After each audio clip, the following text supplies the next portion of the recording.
You're listening to the Options Insider Radio Network, the home of the Options Podcast. For more quality options programs, visit theoptionsinsider.com or search for Options Insider Radio Network in your podcast provider of choice. Listeners can also access all of our programming through our mobile app available in the iTunes and Google Play stores. Select programs are also available via live stream at mixlr.com/options-insider. That's mixlr.com/options-insider. Don't forget to follow along with your favorite programs and submit your own questions for the hosts at twitter.com/options, stocktwits.com/options, facebook.com/theoptionsinsider, or via questions at theoptionsinsider.com.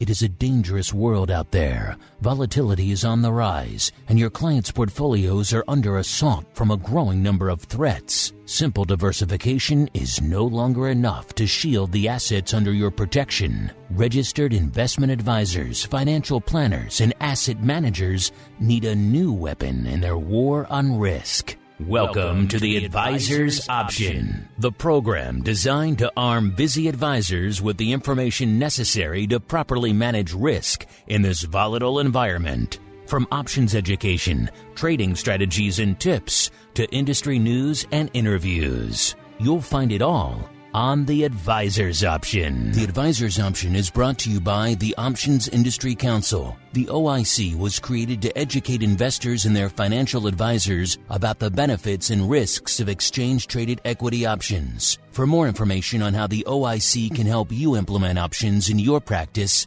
please visit optionseducation.org. The Advisor's Option is also brought to you by Option Research and Technology Services. ORATS is your source for options backtesting. It's where you turn your ideas into results. Founded on the floor of the SIBO over 2 decades ago, ORATS is a full-service option research firm focused on helping you develop options strategies in line with your investment objectives. With a state-of-the-art backtesting platform, scanning, and implementation tools, ORATS offers end-to-end option strategy development, making the whole options trading process easier. For information about backtesting, scanning options data, including dividends and earnings, visit orats.com or email Matt Amberson at matt@orats.com. And now, it's time to learn how to implement options in your practice. It's time for the Advisor's Option.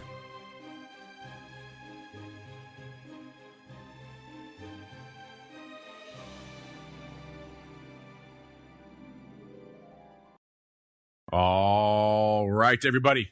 That music means it is time once again for the Advisor's Option, the program here on the network where we all gather around the proverbial options campfire to discuss what's been going on in the month out there from an advisor and indeed an asset manager perspective. What are the hot stories? What are the breaking developments? What's going on from a volatility and overall options market perspective? Maybe break down some education and a whole bunch more. Because you advisors, you asset managers, you're busy out there doing your actual day jobs. You're busy actually talking to your clients and managing your assets, which these days is a very busy job. So you guys don't have time to keep up with the latest in the world of options. That's why we're here. We'll do it for you. My name is Mark Longo from theoptionsinsider.com, as well as, of course, in the aforementioned network. You guys have a plethora of ways to get at the content these days. Of course, on demand, on pretty much every device on the planet. There's literally a new platform launching for podcasts and on-demand audio in some fashion almost every day, it seems like now. It really is almost out of hand. Just check our email. I just saw another one this morning pop up asking if they could list our stuff. It's amazing how many new platforms there are. So we're pretty much on all the big ones, and all the small ones usually try to grab our stuff too. So it's out there on just about every platform under the sun. Of course, if you want to get it live in your ear holes, you have the plus. And then if you want to go above and beyond with the extra pro content, our great pro Q&A sessions. We've had some awesome ones lately. And then, of course, we have Options Oddities every Friday as well. You head on over to theoptionsinsider.com/pro. However you listen live after the fact on demand, wherever you get the shows. Keep rating and reviewing it. And of course, if you like what you hear and you have a question, send them in. We do love to hear from all you guys and gals out there. And you folks are certainly not reticent with those cues. We'll see if we can get some of you on the show today. And joining me on the program, my compatriot for all things advisors, options, crime, Mr. Matt Amberson, the founder over there at ORATS, a.k.a. Options Research and Technology Services, known around these parts as the Oracle of New Hampshire. Mr. Matt, welcome back to the Advisors Options, sir. Thanks, Mark. Looking forward to today's show. Market's interesting, to say the least, and looking forward to our special co-host today. So, fun show. Yes, it should be a fun one because we do have good timing from our recording perspective. A lot popping off in the broad market so we can sink our teeth into it. And also, we have a great special guest joining us on the program today, Mr. Mark Phillips, the principal over there at Harvested Financial. Mark, welcome to the Advisors Option Program. Yeah, thanks so much, Mark. It's great to be here and great to be here with Matt. Big fan of both of your guys' work, and it's almost like you coordinated this market action for our show today. So I really appreciate you pulling those strings and giving us something to talk about. You know, I do what I can to make sure we have some grist for the old show mill every month here on the Advisors Option. But Mark, you joined us briefly, I believe, at the beginning of the year on our interview show. That's pretty much your only appearance on the network, and certainly you have never been on the Advisors Option before. So maybe let's start there really quickly. Give our audience a bit of an overview of your background in the option and derivative space, as well as what it is you folks do over there at Harvested Financial, which, by the way, I've said it before, I'll say it again. I love your tagline, which is derivatives are for everyone. They are for everyone. I believe they fit into everyone's portfolio. And, you know, over at Harvested Financial, what we're looking to do is help both individuals and advisors manage option strategies. And, you know, whether that's something as simple as a buy right or whether it's a more complex sort of model portfolio and, you know, existing strategy, you know, we run the gamut here. And so,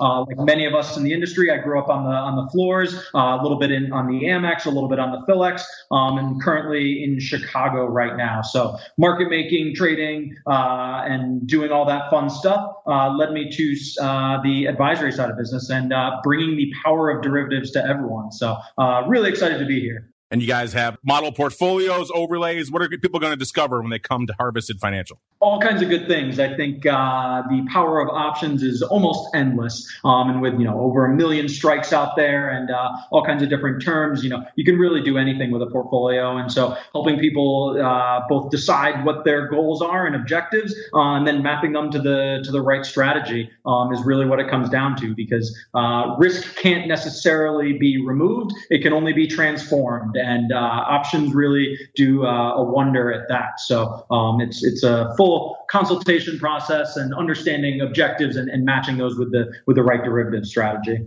All right, then. With the team assembled, let's get to it. Let's kick it off with the P&L statement. What the heck happened in the options markets since our last episode? Let's find out with the P&L statement. All right, everybody, welcome to the P&L statement. You know, we added this segment on the show because it seemed like over the course of the past year and change, ever since the pandemic really kicked off, we spent a lot of time at the top of the show just trying to explain what the hell happened since the last show, because so many unprecedented things were happening day in, day out. Now it's just a regular codified part of the show that we call the P&L segment. And as you mentioned at the top of the show, there is a lot to unpack on this episode as well. Not so much today. The market's kind of mixed today. We're having the NASDAQ effectively slightly in the red. We got the S&P up about 1/3% and the Dow closing in on 0.5% to the upside. But that's not really the action we were referring to. We were referring to earlier this week, just yesterday, as we're recording this, listeners, we saw the massive sell-off on the heels of all these debt concerns and all the other brouhahas coming out of D.C. Really sent us into a tailspin in the market. We sent volatility skyrocketing northward. VIX got back into the 20 handle again, right around 23.25. And of course, since our last show, we have seen it get even higher. We saw VIX get into the mid-20s, right around 25.71 was, I believe, the closing level. I think it got even higher than that intraday out there. So we have seen some pretty aggressive sell-offs since our last show, well over 2% in some of the major indices, some of them getting up to 3% at one point, I believe, with the NASDAQ and that big sell-off from last week. So we're starting to get in that topsy-turvy period again where people are concerned about valuation. Volatility had gotten fairly modest, at least comparatively to what it has been over the last year and a half. We were hanging out in the mid to high teens. And of course, we have these sell-offs and the vol spikes back into the 20s. It's kind of been a rinse and repeat type of thing. Mr. Mark, as our guest, we will start with you, sir. Obviously, these are topsy-turvy times, a time when someone maybe might want to consider some sort of derivatives in conjunction with their portfolio. But let's start there. What are you guys seeing over there in the land of harvested? And what are your thoughts on the current market levels we're seeing and indeed the current volatility we're seeing out there, sir? Yeah, it's a great question because, like you said, the last 2 weeks we've seen quite a bit of topsy-turviness, and it almost felt like this week was going to be a repeat of where what we saw last week, where we dropped off and then we rallied back very hard the next day. And my first major thought on this is a rather sanguine approach, but it's it's important, I think, for investors to remember this concept that's a long fancy word called heteroscedasticity, but really just means that volatility clusters. And this idea that if you see a big move in the market one day, you're much more likely to see a big move in the market the next day. And so the fact that things become turbulent and that we see turbulence on the heels of turbulence, whether it's big red day and then big green day, that's sort of just a natural feature of volatility. Low days of volatility are often beget more low days of volatility. But when she moves, right? So the market is going to move in big swings next to each other. Those days tend to cluster next to each other. So, from a 30,000 foot view, I think that's important to remember when you're zeroed in on every single tick, that this is sort of a natural feature of the markets, that you're not going to see a nice clean 15 vol every day of the year, that, it does go up and down. So it's important to sort of, frame that as an investor, as someone who's, managing investments for the medium and long term, that understanding that these days are going to kind of seem like they all happen at once. So I think that's a really important feature to remember as we're watching this happen. The other big thing that I'm thinking about in these markets, whether it's this week, whether it's last week, and this has kind of been an ongoing theme for the last year or two in the markets, is, just how powerful some of these second order effects are on the market. And I think somewhat contribute to that effect where we see the market sell off and then rally right back. So both yesterday and last week, we saw the same sort of dynamic happen where after the big sell-off days, the VIX, of course, pops. And, anyone who's a casual observer will see S&P 500 down, VIX up. Those two tend to move, opposite to each other. But the VIX tended to be a little bit overstated. So the rise in the VIX tended to be a little bit more than what we were actually seeing compared to the fall off in the SPX. And so one of the reasons that happens is, of course, the VIX is the calculation of the average 30-day options on the S&P 500. So to the extent that more people are buying protection, we saw a lot, put call ratio jumps on days like that. We saw a lot of put buying. We saw a lot of scrambling for that. When people are buying those, that's raising the level of the VIX. And to the extent that there's more demand for those puts, bringing up the value of that VIX, we're seeing that kind of get a little bit out of whack relative to the actual amount of the sell-off. And so I think that overstatement in the VIX contributes to some of the aggressive rallies that come day 2 and 3 after the big sell-offs. So the reality, and this is sort of like a microstructure detail, is that, when the dealers are on the other side of that trade, they're selling those puts. General simplification, of course, but as those dealers tend to get shorter and shorter those puts at the higher levels, when the vol crush comes in and the VIX sort of returns back to, quote unquote, relatively normal levels, we see the value of those puts come in quite a bit. And that Vanna factor there, right, the sensitivity of that option to the change in volatility, as the implied volatility comes in, those dealers are going to get shorter deltas and they're going to need to buy those back. And so that provides a nice tailwind to the market. So kind of two big picture things that I'm seeing here to summarize would be the idea that vol clusters, big days are going to be met with other big days. And there are some structural reasons why we do see the market tend to rally back on some of these, VIX overstatements when the market does fall like it has. A lot to unpack there. Mr. Matt, same question for you. I know you guys are always running models on volatility and valuation and skew and everything else over there at ORATS every day. A lot to sink your teeth into just in the last couple of weeks out there. What's been lighting up your tape and catching your eye from your model's perspective as we've seen all this volatility and froth in the markets, man? I don't know if I could approach Mark's verbiage on that. Love the heteroscedasticity and VANA. VANA is the movements in delta when the IV changes. So just know that. And the heteroscedasticity, most people would know that from like a Garch model for predicting volatility, future volatility. We run at ORAT some models to forecast volatility. So nice work by Mark there. What I'm seeing in the market is, really the historical volatility, the actual movements in the stocks. It seems like, it's been moving around a lot, but the 10 days only at 15. So, that's open, high, low, close. That's the Parkinson that we like to use. So it's not crazy out there. We did see, a bit of a sell-off, but nothing really compared to, what we were used to back in the 90s and aughts on the floor. So, this market is still kind of the teacup market. A little bit happens and people go crazy. I hate to see what would happen if something really goes amiss here. Our models, what I look at is a little bit odd, but more of a contango. Like, how does that look? And that's still, that has come down, and that's positively related to the market. So as that comes down, the market gets a little bit more volatile and comes down. I also look at these forward relationships, and those we're losing the forward relationships, meaning as the relationships get less predictable, it shows some duress in the market. So I still see those numbers haven't come back even today. Today is somewhat more quiet than the last couple. And then we like to look at the components and how the components move and what the volatilities are compared to the components. What you want is to see the components have a very high volatility compared to the ETFs. That shows good benefits of diversification in a strong market.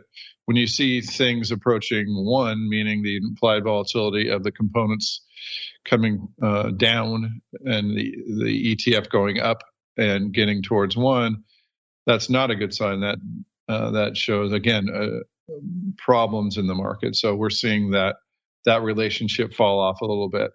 So, we took a couple good hits this last couple of weeks to the market, but it's still, my numbers haven't come back. So it still looks like there's some issues to the market. And so I wouldn't call us out of the woods yet, Mark. Spooking all of our listeners out there, but I like it. Usually we save our listener questions for the end, but our live folks are already champing at the bit to get at us. So like I've said, if you're in our secret club, you get bumped to the top of the list. So we got one here for you, Mark, already from Options Queen. Options Queen wants to know, how does Mark deal with the extreme level of put skew right now when he's looking to hedge for his long equity clients? Mark, you were kind of just talking about the extreme levels of skew we're seeing out there. We've been talking on shows like TWIFO and others. It's upwards of 30% in the put wings and some of these S&P and pick your index. They're all kind of bid to high heaven. So Options Queen, and I guess the rest want to know, how do you deal with that when you're looking to put on hedges, Mark?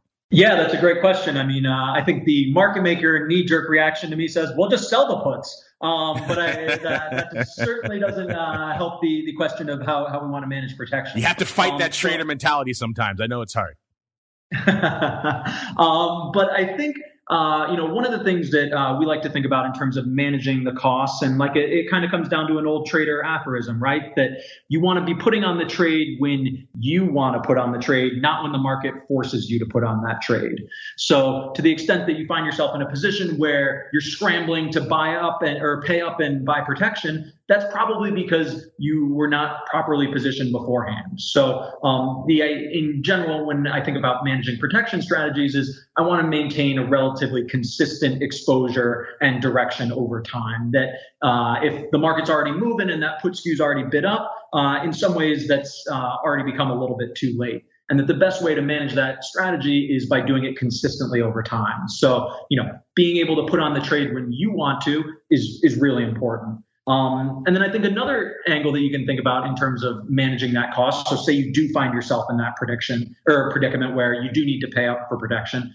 Looking out further along the term often provides different and cheaper opportunities. So, one of those things, and I think Matt was alluding to that a little bit beforehand, when we're looking at sort of the term structure, that the idea that the nearer month options are going to be naturally more expensive. And we see these vol spikes, that front part of the curve tends to pop up.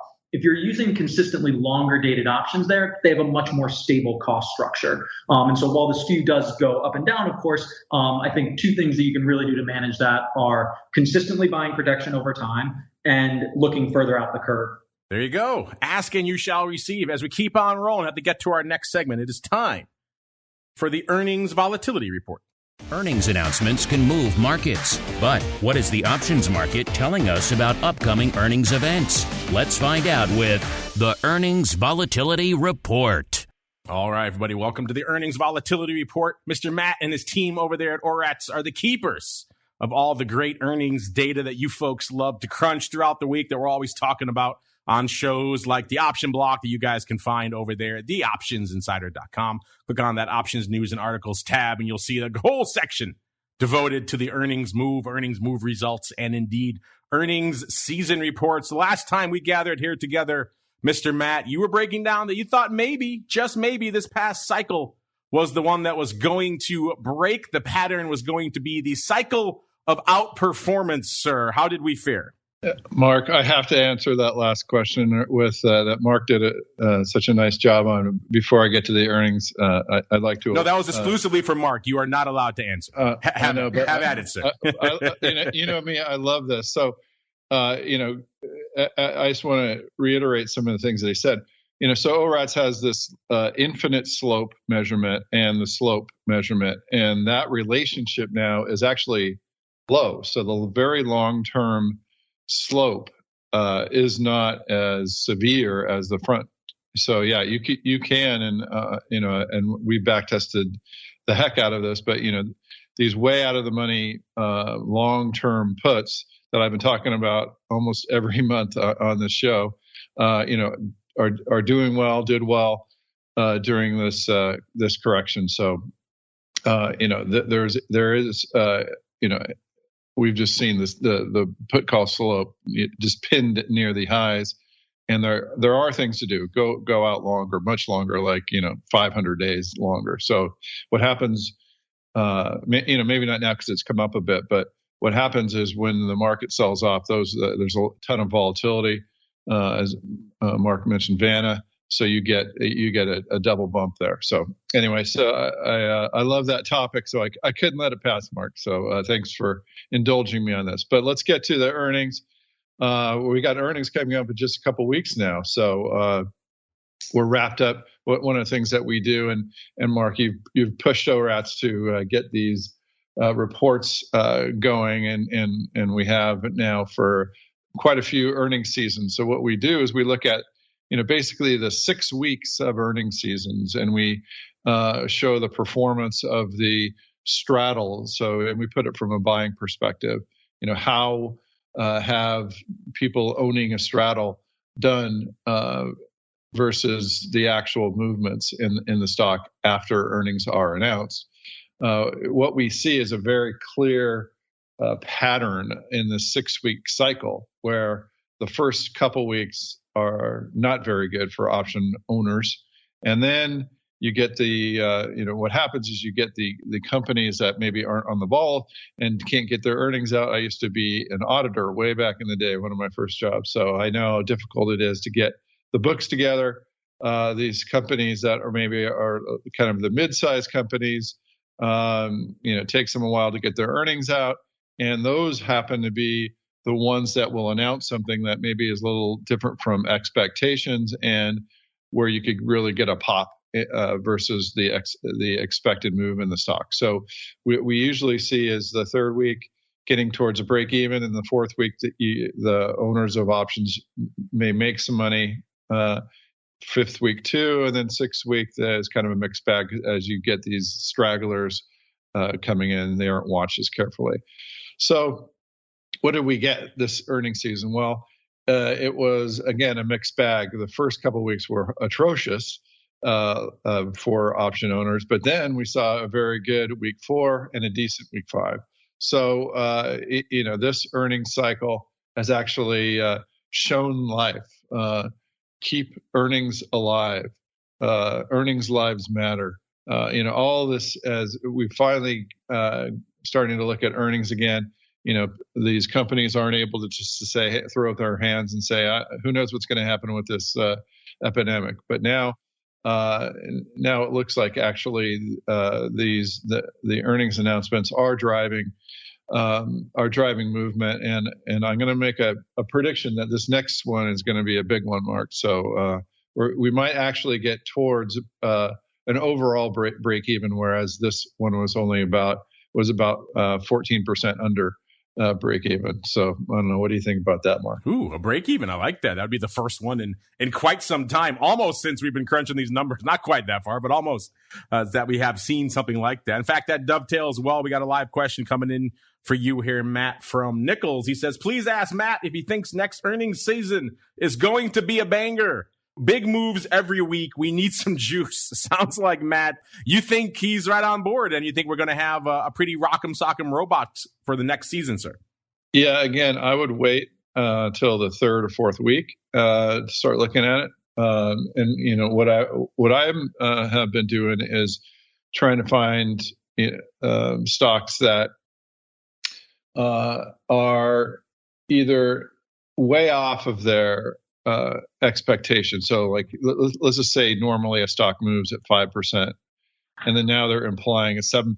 The market maker in you would want to sell that, but that's actually maybe the time to get a position on. And you have to watch it, because if they're implying that big of a move, obviously the volatility is going to come down quite a bit.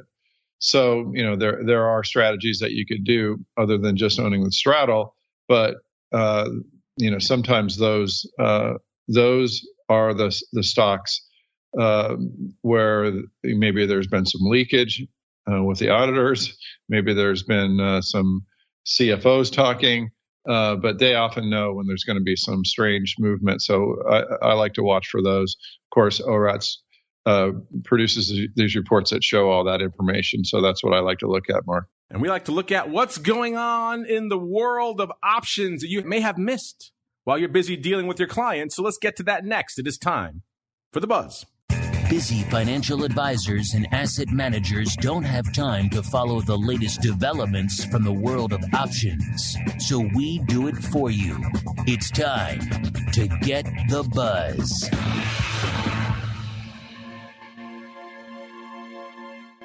All right, everybody. Welcome to The Buzz, the portion of the show where we break down some of the hot stories you may have missed going on in the world of options and derivatives, particularly as they pertain to you, the financial advisor and asset manager out there. The biggest story coming into 2021, and the one that has persisted month after month now, is this notion of, can the party continue? Obviously, 2020 was a record year by any measure, obviously a horrific year from most respects, but from the specific options lens, it was an absurd blow the doors off year from a volume perspective, reaching levels that people never even dreamed of not that long ago out there in the business. So most people thought coming into this year, that was a one-off thing. It was driven by the pandemic and this extreme lockdown and everything else that was going on.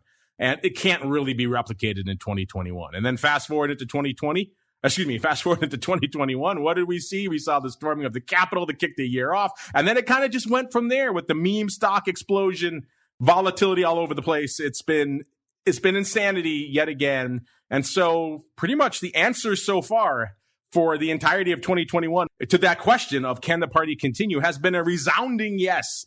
And the numbers are in now for August. In fact, we're pretty close to seeing the numbers for September as well. We are recording right towards the end of September here. And I have to imagine the big market shocks we saw over the last couple of weeks have probably added to the total there for September, but we'll know for sure in a couple of days. But we do already know for sure for August. And the answer for August, once again, was a resounding yes. August volume up nearly 31% from the year before. Once again, pretty much every month this year has been the highest of whatever month it has been in the history of the options business. The highest July, the highest March, whatever it was. And August did not fall by the wayside either. August also the highest volume August on record. And August is usually a sleepy month, but there have been some shocks over the years in August. So it's not exactly a December, let's say, but still, it's fascinating to watch. Every month this year so far has been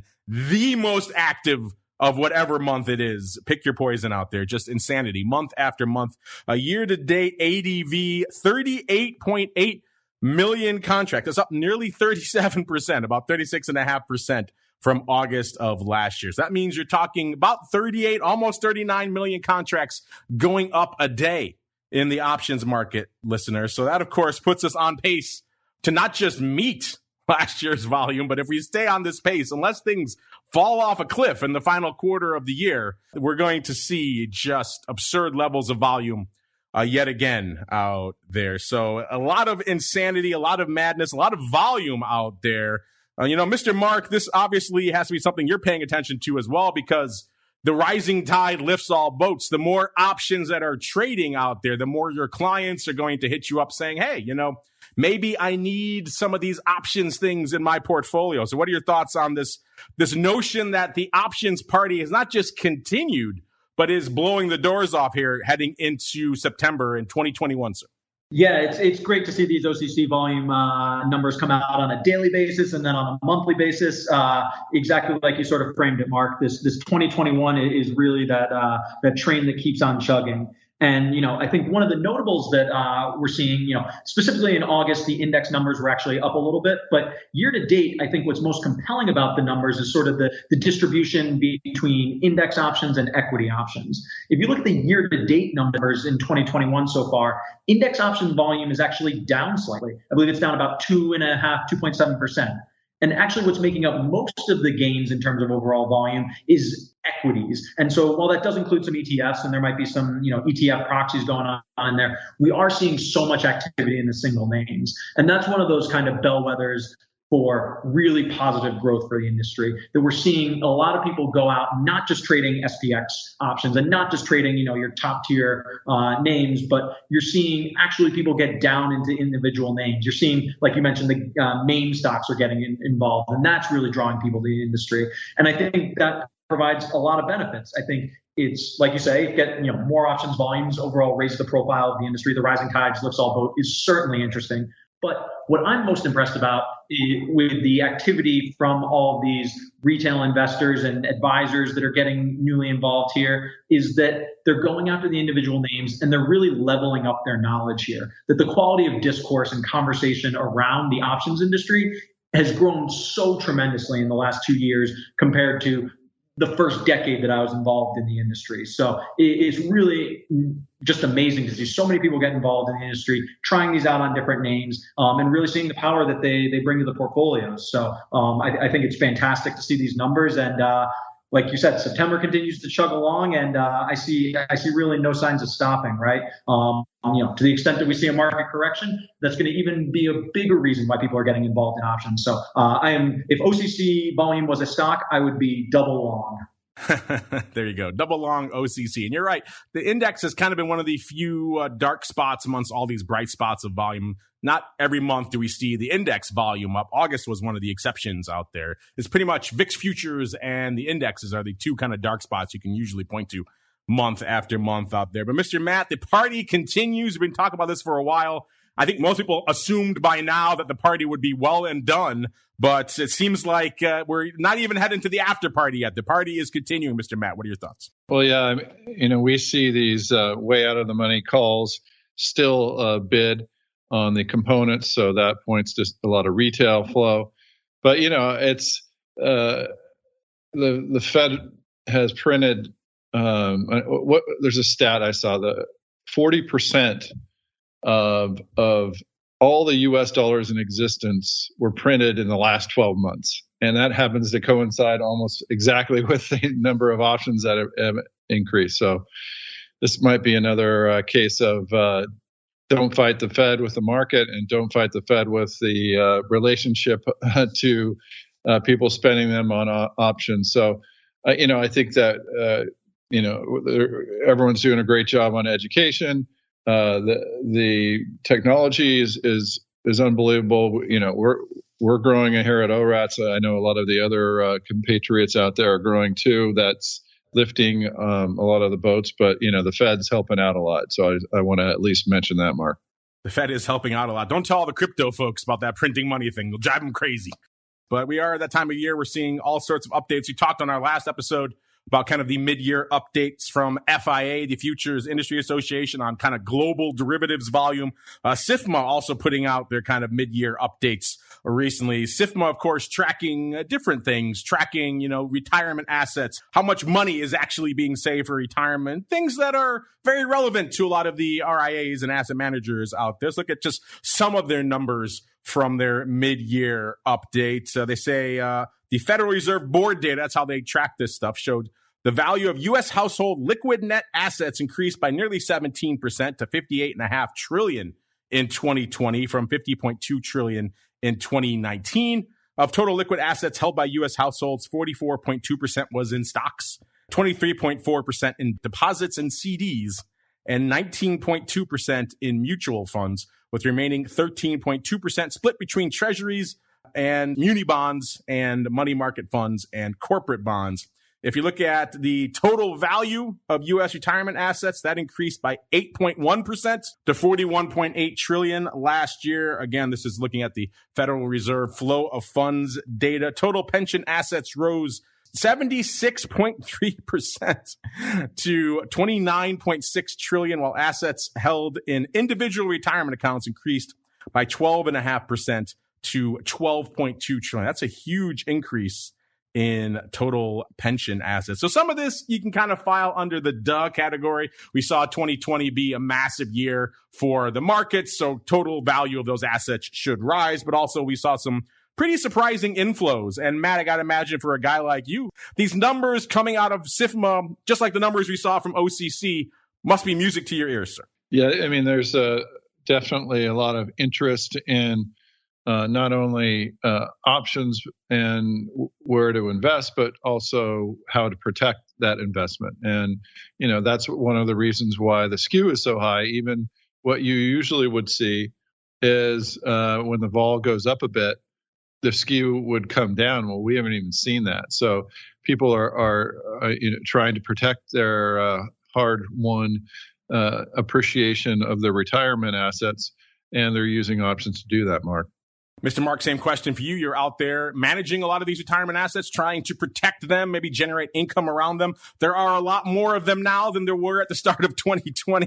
I have to imagine, like Matt, these numbers have to be music to your ears, sir. Yeah, no, it's great to see these numbers, continue to rise. And I think, my first, at first blush, looking at sort of the distribution here, was that the equity numbers seemed a little bit light to me. Overall, I think we've all heard a lot of talk about, what does the 60-40 portfolio look like? And is that 40% the bond allocation? Where does that go in the future? And, this distribution here looks a lot like that. And so, I think using those option strategies, particularly from a protection standpoint, whether it's collaring, whether it's, doing a, covered call type strategy, to generally adjust the risk profile of your equity exposure, that using option strategies should give people more confidence to allocate more to equities. Because while we also, allocating to equities does present some of that downside risk, options can help mitigate that, but they can also present, some of that upside potential still. Matt just gave the stat about how 40% of all money was printed in the last year or so. Like, if you're concerned about inflation, having some equity exposure is going to present a defense against that to some degree.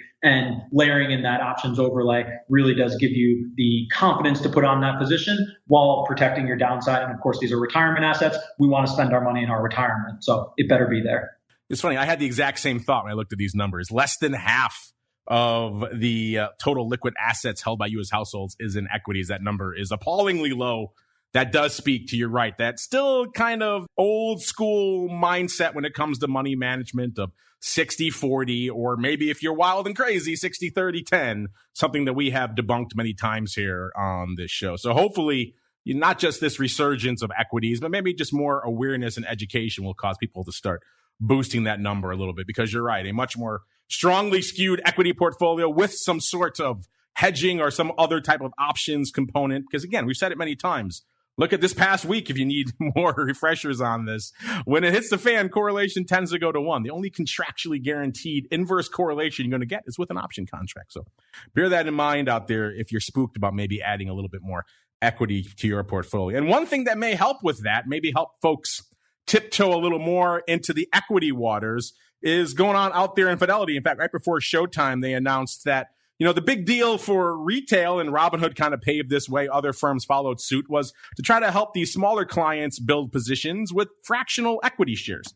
And so now that's been a big deal for a while on the retail front. Fidelity announcing right before showtime, they're going to expand that functionality specifically for the advisor audience. They said they're rolling it out on their Fidelity institutional platform, which serves wealth management firms and other institutions. Are going to allow fractional shares for stocks and ETFs, specifically for advisors, starting this month. They think it makes it easier for advisors to address tactical situations such as raising cash from high-priced securities or reducing concentrated positions in similar securities previously bought at a low price. They also think it's going to help some of the advisors target some younger clients who maybe can't really afford to start scaling in on your typical round lot out there. They said they started offering the fractional version for the retail clients back in January. They called it stocks by the slice. It's an interesting idea. And they said that was so successful, it was a no-brainer to now roll it out to their wealth management platform there as well. Interestingly enough, these are not going to be like some of the other ones, which I've never really liked, because sometimes they wait till they aggregate all the orders and then maybe they execute them at the end of the day. So from an execution perspective, you weren't really getting the best from a fractional share perspective. Fidelity's not going to do that. They say they're going to execute their fractional share trades in real time during market hours. So that's interesting and a bit of a logistical challenge, I would think, if you don't have enough orders to put together to make one share. But I guess they'll have to figure that out on their end. I guess they feel confident that they have solved that problem. So, Mr. Mark, does this maybe give you a little bit of enthusiasm that perhaps we'll start seeing that equity percentage tick up, and maybe next year when we're talking, or even at the end of the year, when we're looking at the SIFMA rundown for the year, we'll see those numbers creep up, sir, as a result of initiatives like this? Yeah, listen, I think fractional shares are great. I think it's an amazing way to get involved either at a very low level, that you don't necessarily need all that capital to buy your full round lot or full single lot of Apple shares. I think that's fantastic. I think some of the benefits in terms of nuanced allocation, there's a lot of really interesting things going on in the direct indexing space. There's a lot of really interesting things going on with some of these ESG compliant portfolios and ways that people want to say, remove Smith & Wesson from their S&P allocation. So, the smaller shares certainly allow you to do that. And I think that's fantastic. The options trading cynic in me, of course, has to take the other side a little bit and say, unfortunately, in the options world, we're still operating in a round lot world. So that not only do you need a full share, you need a full 100 shares to actually execute a sort of properly balanced option strategy on that. So, while we might see some of this activity in the in the equity space, how much that might actually percolate through to options volume, still a little bit unknown. And I think, Mark, you raised a really interesting point in the Fidelity thing about how they are actually trading those shares at time as opposed to aggregating them at the end of the day. At the end of the day, if you own a fractional share, you're facing off against Fidelity or whoever the person is that actually provided you with that fractional share. It's not quite exactly the same, and this is a real market, plumbing nuance, but it's not quite the same as owning that fully unhypothecated share. There is, as small as it might be, there is that counterparty risk. There might be different charges and whatnot. So, while it's great, I think it's fantastic that the nuance that it provides, how that percolates out to the options business remains to be seen. Yeah, that was my takeaway from this as well, bringing it back to an options perspective. So hopefully, if this continues and gains some steam as it has on the retail side, maybe we will see another push for something on the mini front. There was a lot of talk towards the middle to end of last year about maybe revisiting the minis. Of course, the minis were kind of an epic crash and burn in the options market. One of the few real industry-wide failures that the options market has had. We've seen individual products launched by different exchanges, maybe even by brokers, fail every now and then. But this was the first one that really had seemed like the entire industry behind it and everyone was excited about it. And then it just crashed and burned miserably for a variety of reasons. We talked about it many times on the network. Listeners, go back and check our archives if you want to know more. But that would dovetail nicely with some of these smaller share type. It's still not going to have less than one share, but it would get us away from the 100 share round lot paradigm that so much of the options market is fixated on right now and is so expensive for a lot of people to have to bite off these days. Speaking of the people, I know you guys want to get at us, so let's keep on rolling right on into your office hours. It's time to answer your pressing questions about options. It's time to start our office hours. You can become a part of this segment by leaving a question on theoptionsinsider.com, emailing us at questions@theoptionsinsider.com, or via social media at twitter.com/options, facebook.com/theoptionsinsider, or stocktwits.com/optionsinsider. All right, everybody, welcome to the office hours, the portion of the show where we answer your questions. You folks are so patient. You wait so long for your answers. Sometimes we rotate you onto other shows because we don't want you waiting a whole month for your answer. But some of them are unique to this show, like this one here from Jersey Ted. I like that. I wonder where Jersey Ted is from. All right, he wants to know, does this mean, he sends a link and he says, does this mean that we could say options have moved into the mainstream of wealth management? And he included a link to, I believe this is a pensions and investments article that's entitled BlackRock Takes Minority Stake in SPIDERROck. And if you're not familiar, listeners, SPIDERROck Advisors, there's a couple of different categories of SPIDERROck. They have a bunch of different moving parts over there. They have kind of a vendor, tech vendor, and they also have an asset management side that managed about $2.5 billion using a lot of options overlays as of the end of March. Well, BlackRock made a minority investment in them. They acquired a minority stake in them. I think this was announced back in the end of summer, late July, early August, somewhere along those lines. So BlackRock, obviously a very large mainstream asset manager. They have an enormous amount of AUM over there, deciding to take some of that and apportion that to the options overlay side, which is an intriguing thing. I think for a lot of people in this space who've been managing assets using overlays and things like that for a long time, the holy grail is to get it out there into the mainstream. People thought maybe when Schwab bought Options Express that would be kind of the knocking down the door of bringing options to that broader RIA space, and it turned out not so much. So it depends on the situation. But this interesting question you ask here, what was it again? Oh, Jersey Ted. By the way, just so you know, BlackRock is not going to offer the SPIDERROck SMAs to their institutional investors. They're not going to roll it out kind of platform wide over there. Still seems like it's going to be a very focused experiment, but an intriguing one. I'm curious. Let's start with you, Mr. Matt. Do you agree with Jersey Ted? Does this mean that options have moved into the mainstream of wealth management, sir? Well, let me just give a little bit of a background. I'm familiar with both of these companies. ORATS works with both in some respect. I was an early investor in SPIDERROck when they were just a trading firm, and they came to ORATS for some data way back in the day. And, they did their ex-Peak 6 and technology guys, and they did such an amazing job with their, technology, risk management, execution, the way that they just calculate so quickly. They were an amazing firm. So I was one of the investors until they figured out that their technology was probably worth more than their trading, and then they turned into a institutional execution firm. And then I was actually there when they started the advisor. I introduced them to some folks, and then they got Eric Metz, who Eric and I were on stage in Dallas a year and a half ago. So I know them really well. SPIDERROck, I don't think it means it's mainstream. SPIDERROck's an excellent company, and they've done a very good job of bringing a more fixed product, shall we say, to the wealth management. So they've done a very nice job at their business of doing that. BlackRock has seen how well that SPIDERROck has done, and I think made a very astute investment. I think it's going to help BlackRock a lot. SPIDERROCK's, like I said, their technology is pretty amazing, and you need that knowledge of the space really to take it to the next level. So congratulations to both firms. They are I think early adopters and movers in the option space, and I think it's a good thing for options, Mark.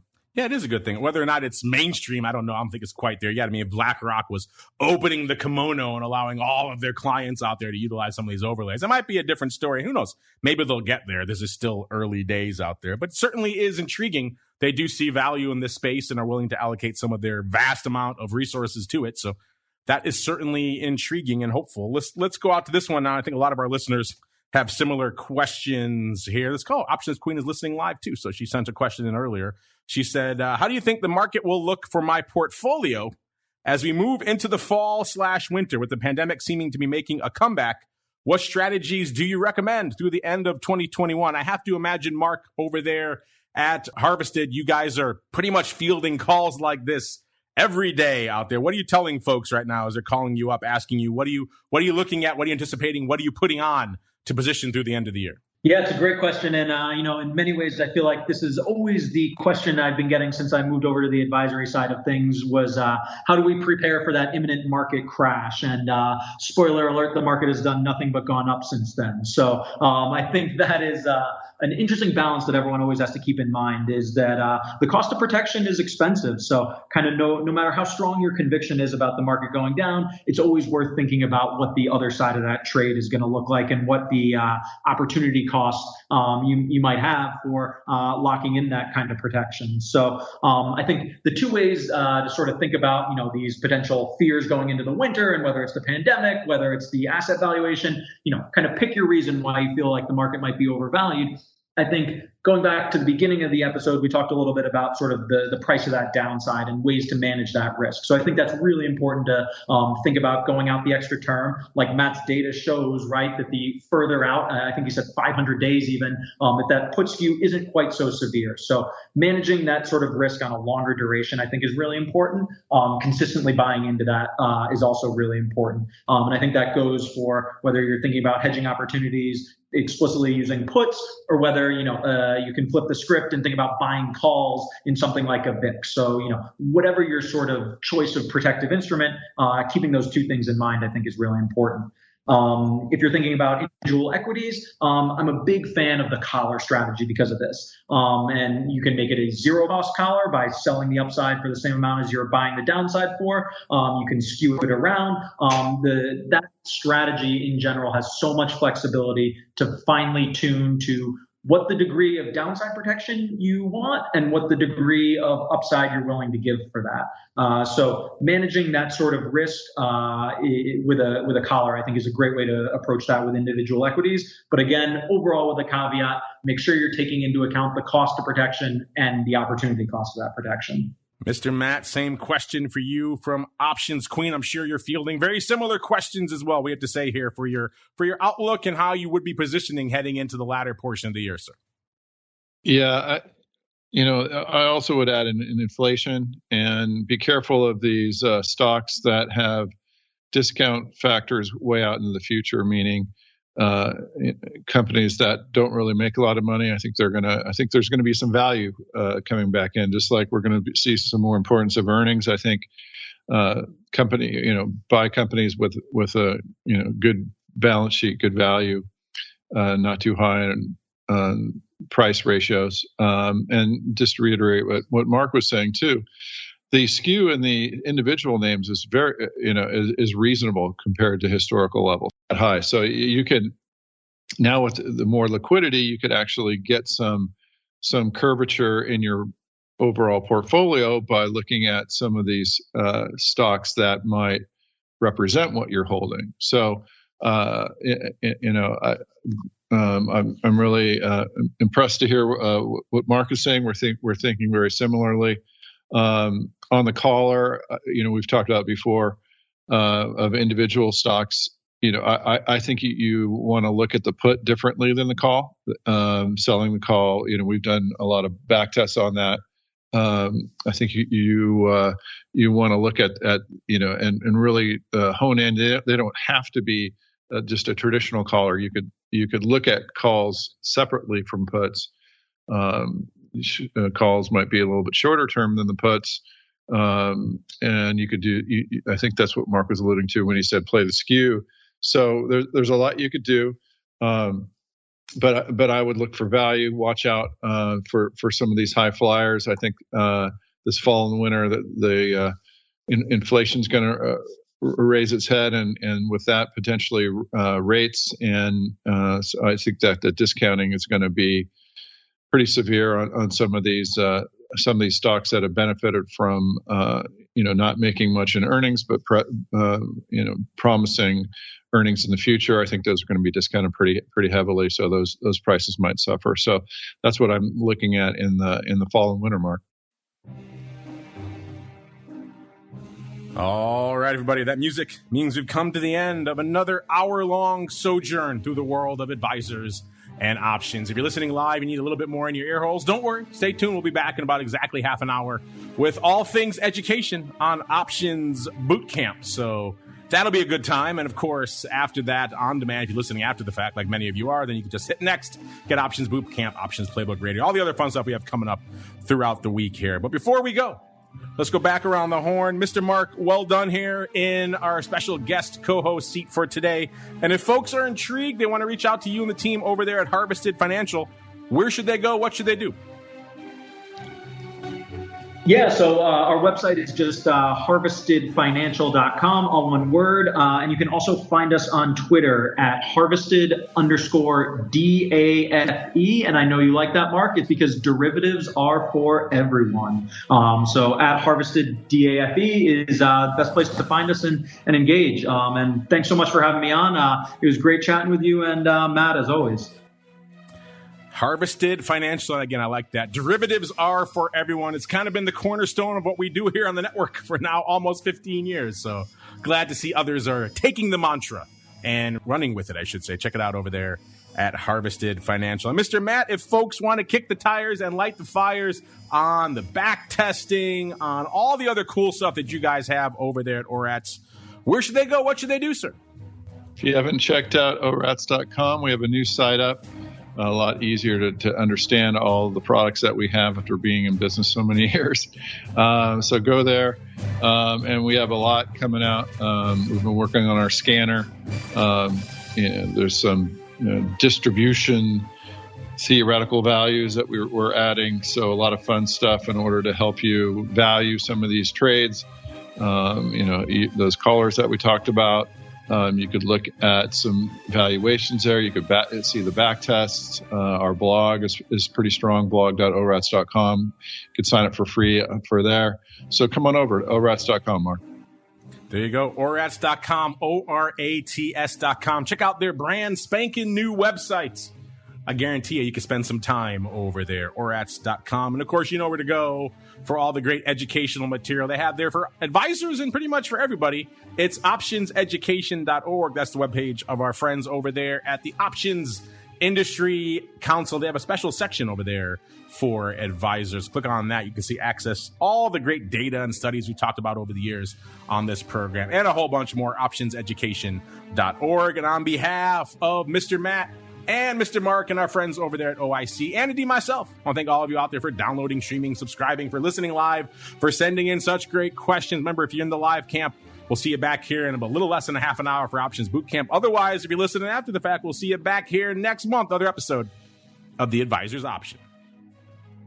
The Advisor's Option is brought to you by the Options Industry Council. The OIC was created to educate investors and their financial advisors about the benefits and risks of exchange-traded equity options. For more information on how the OIC can help you implement options in your practice, please visit optionseducation.org.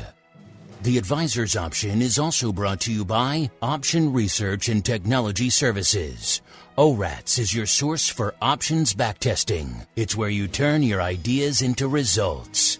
Founded on the floor of the SIBO over 2 decades ago, ORATS is a full-service option research firm focused on helping you develop options strategies in line with your investment objectives. With a state-of-the-art backtesting platform, scanning, and implementation tools, ORATS offers end-to-end option strategy development, making the whole options trading process easier. For information about backtesting, scanning options data, including dividends and earnings, visit ORATS.com or email Matt Amberson at matt@orats.com.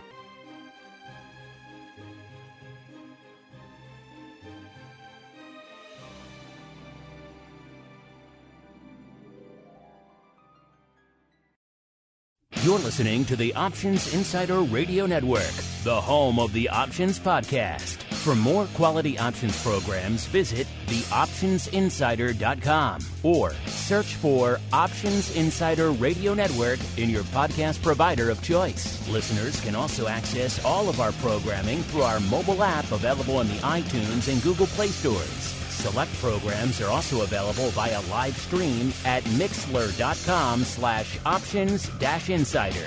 That's mixlr.com/options-insider. Don't forget to follow along with your favorite programs and submit your own questions for the hosts at twitter.com/options, stocktwits.com/options, facebook.com/theoptionsinsider, or via questions at theoptionsinsider.com.